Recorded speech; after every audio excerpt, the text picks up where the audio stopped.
Hi again, it's me, Cinnamon. I'm a 24-year-old working a corporate job who loves all things personal finance, especially budgeting. And today I will be rolling over my October budget into my November budget. It is already November 2nd, so I have to do this quickly because I need to lay out what I'm doing for the month and just set myself up for having the best month possible. With November, I'm really hoping for it to be a very indoor sort of month. I want to just stick to my very basic routine of going to work, going to the gym, and studying after work. I just want that to be my cycle. Like, I want to be on robot mode. I don't want to leave the house too much. Don't want to do anything too chaotic. So, hopefully, the budget will be very simple and very chill in November because it wasn't for October. The main reason that my October budget was chaotic is because I got invited to go on a business trip with my manager and our product manager to the UK to work with the team there on some new initiatives. So it was a really great opportunity. I definitely didn't want to turn it down. And it's really fine when you get invited on a business trip because, for the most part, everything related to that trip will be expensed. So it's actually a really great opportunity for me and helped my budget in a lot of ways because I wasn't covering like any of my food expenses, but there are a few things outside of that business trip that I had to cover myself. So I'll get into that with my first overspent category. I actually already covered the overspending in that category mid-month.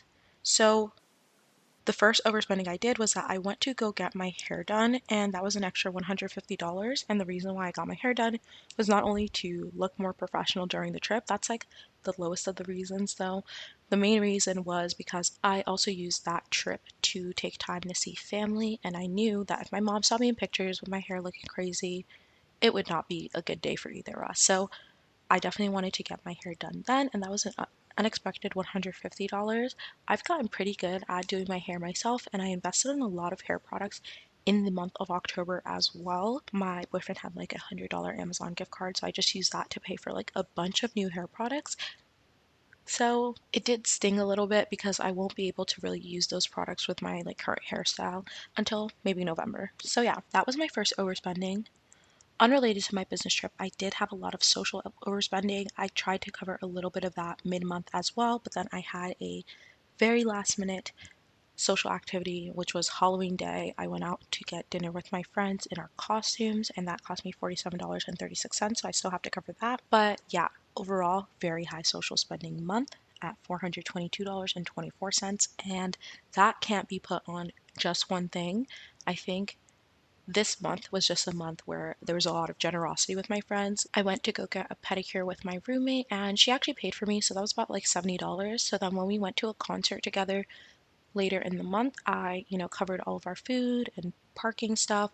So it basically evened out there. My boyfriend was super busy this month and I was just getting like food for us a lot of the time or little treats for him or little things to like make his life easier because he had a lot of school stuff. So yeah, let's see if anything else pops out as crazy. Oh, It was boyfriend day, which is a fake holiday, but I was just like, whatever. Nice excuse to be nice. And yeah, another big expense was $63 at Costco. I just picked up some things for my boyfriend for his house, like, you know, just to help out there. So that is where a lot of that overspending went. My next overspent category is eating out. I spent $290.72 eating out, which is crazy good for me actually. And again, a huge reason why I was able to stick to this with eating out is because I was gone for a week and had all my meals expensed. So I only have $50 of overspending there. And that's just from the last bit of time when I got back home. Yeah. Yeah, I found a new favorite salad and I had it 3 times. So I first ordered it on Uber Eats and then I went to get it in person 3 times. I am making a big change to my eating out category because I've been eating so many salads. They are really good and they are within my like good budget for meals of like 20-ish dollars. Like I don't like to spend more than $20 on food at a given time. But what I've realized is, with what I used to eat, like I get rice dishes, noodle dishes, all those things. I could spend $20 on that and then like eat the first half for lunch, eat the second half for dinner, and be full for the day. But no, like that salad, I finish it for lunch and then I'm starving by dinner time. So I actually need more money in food spending because one salad is not keeping me full for the whole day. So yeah, I have to increase my food budget for that, and that is something I account for in October. These two categories are very much related to eating, so I'm gonna cover them, do underfunded here, and then I'm gonna fix this with my groceries category. I actually did pick up some groceries for November just for oatmeal ingredients because another like food vice of mine is I love, love, love McDonald's oatmeal. And I think what really made it distinguished from the way I was making oatmeal before is that they use cream, which I use water, and that they do the raisin cranberry mix. So I actually picked up like golden raisins, regular raisins, and cranberries from Trader Joe's. And so I'm trying to start making that myself at home because not only is that oatmeal $3.49 for like a small little bit of oatmeal, although it does really fill me up, but they only sell it until 10:30 and it's always like stressful trying to get it in the morning because there's so many things going on. So just being able to have the ingredients at home so I can eat that oatmeal whenever I want is going to be game changing for me. Okay, my next two overspent categories are here. So let's start with Good Daughter, $477.44 in overspending, and the reason for that was again just seeing my family in the UK. I did small things like buying small gifts, and I bought a small gift for my dad and all of these other things. But the main expense here was that I did give $300 to my aunt, and I have three little cousins through her. So it was just something like, hey, we weren't able to do something super fun this time, but here's a little gift. I take them out, treat them, and all that good stuff.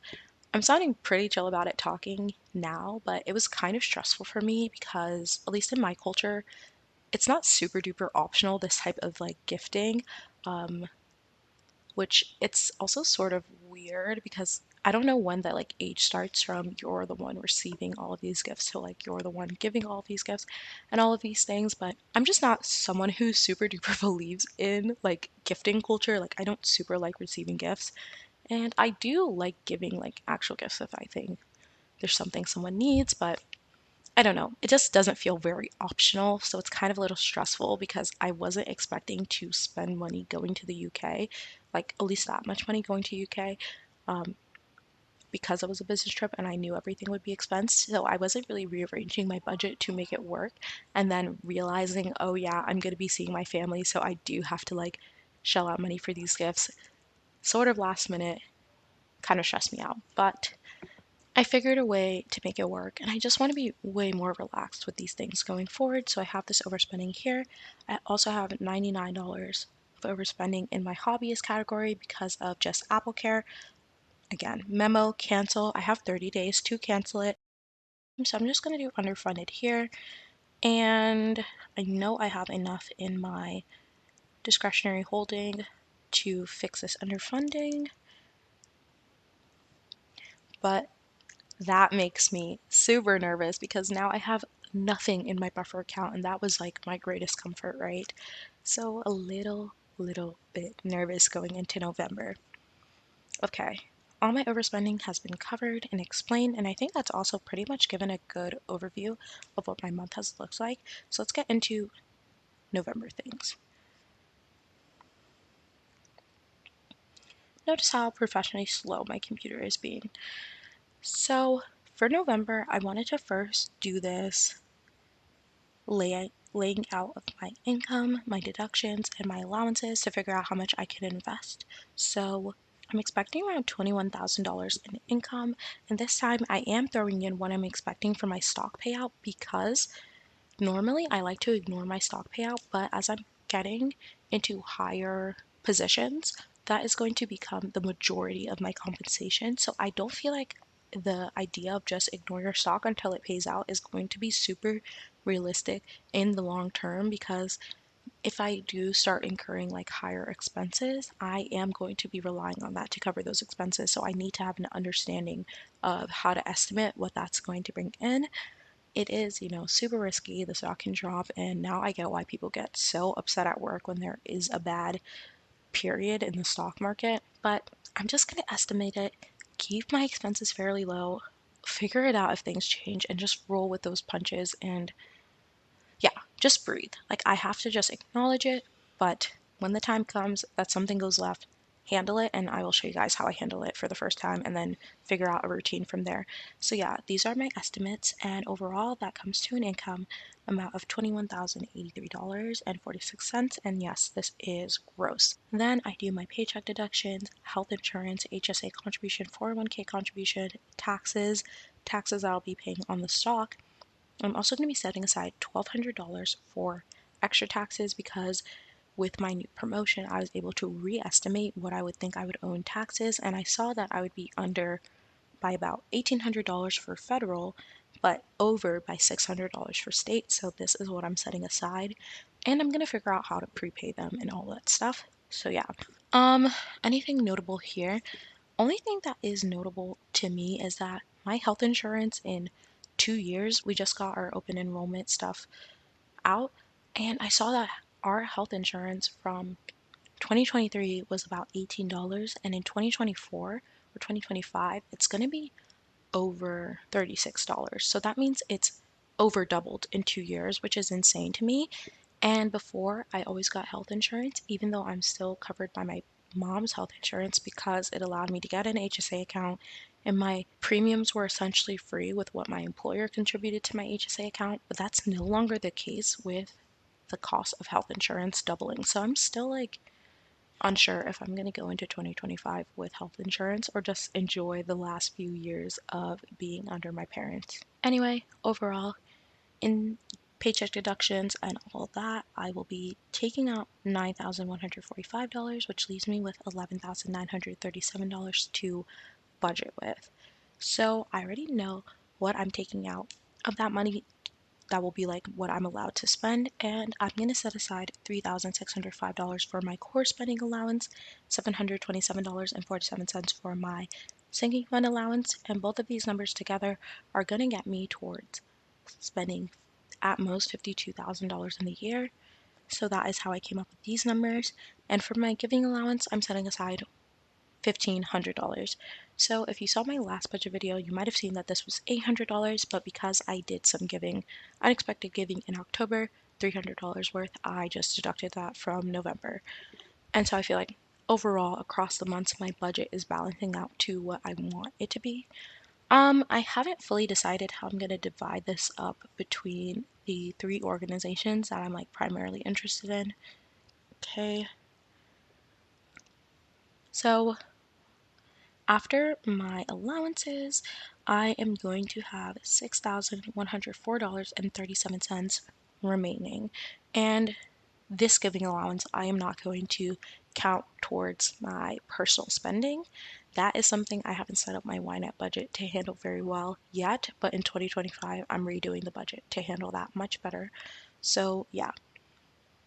Did I already say this number? $6,104.37. That is what I'm expecting to be able to invest in the month of November. And with investing that, I'm seeing myself being able to hit my investing goal after all. So, not my stretch goal, but just my goal. I'm seeing myself being able to do that. Okay, for the last part, the actual budgeting. So, I just look at my allowance amount. So, I look at my past month's core spending allowance because that is what funds next month. Then I look at my current month's sinking fund allowance because that's what funds this month. And I know I'm getting $265 in reimbursements. Did I actually include that? Yes, I included that in my gross income. And I'm not counting any rollover, and this is what I'm going to call my working capital, the amount of money I'm expecting to be able to like spend with in a given month.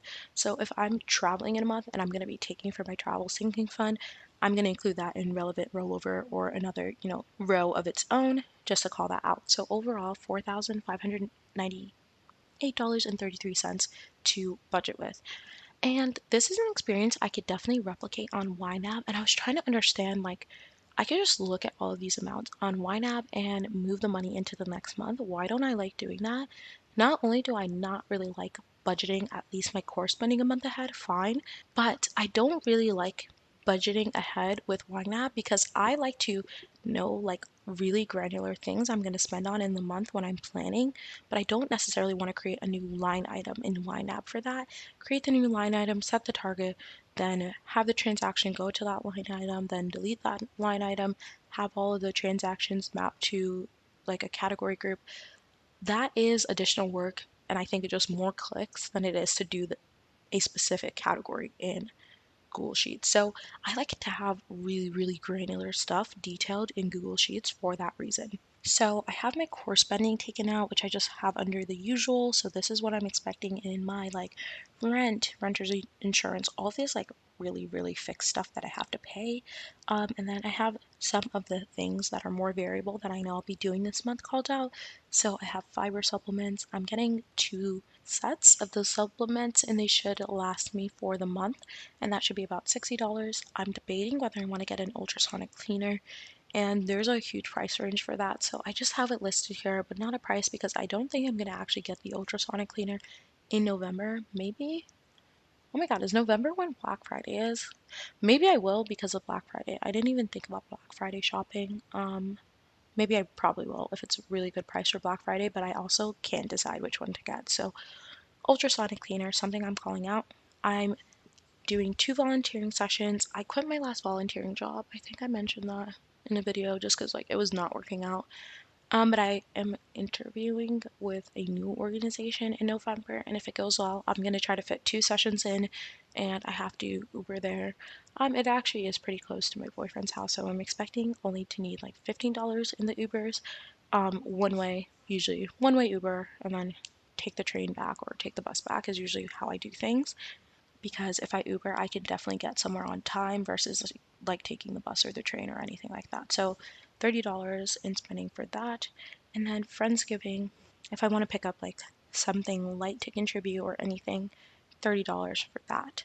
As you can see, I bumped up my diet. Usually it's around $600 that I plan to spend on food.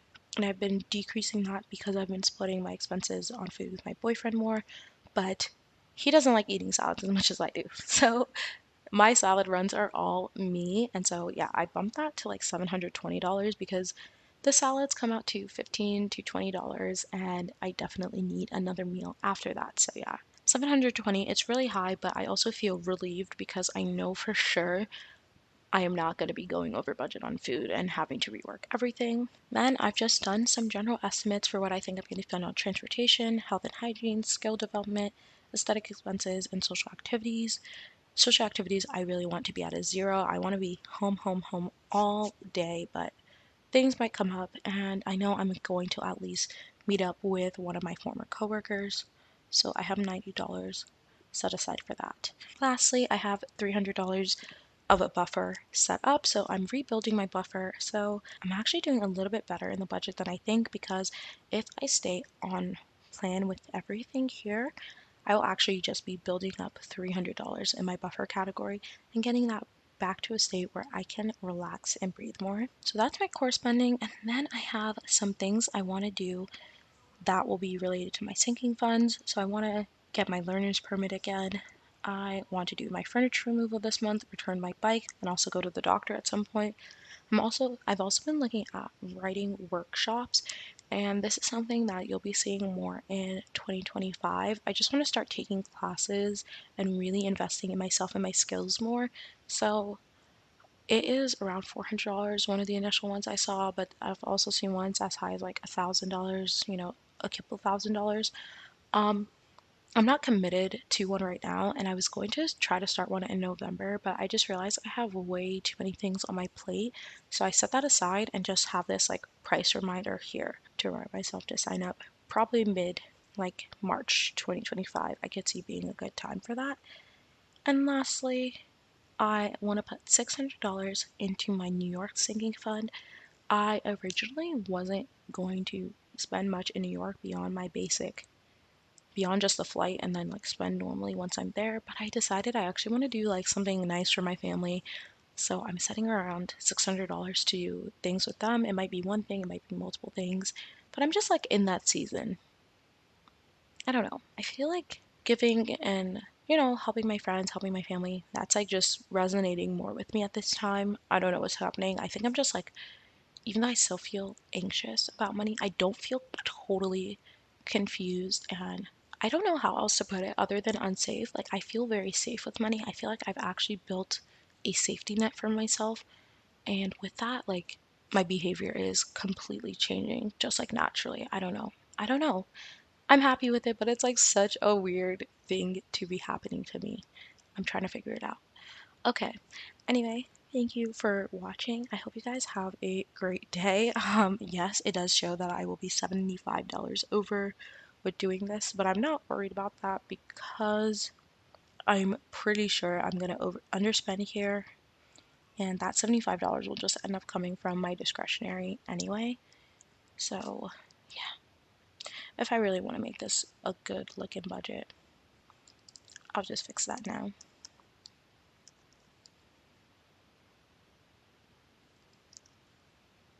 Okay, now nothing's negative. So, yeah, hopefully you guys have a great day, and I'll see you guys in the next video. Bye.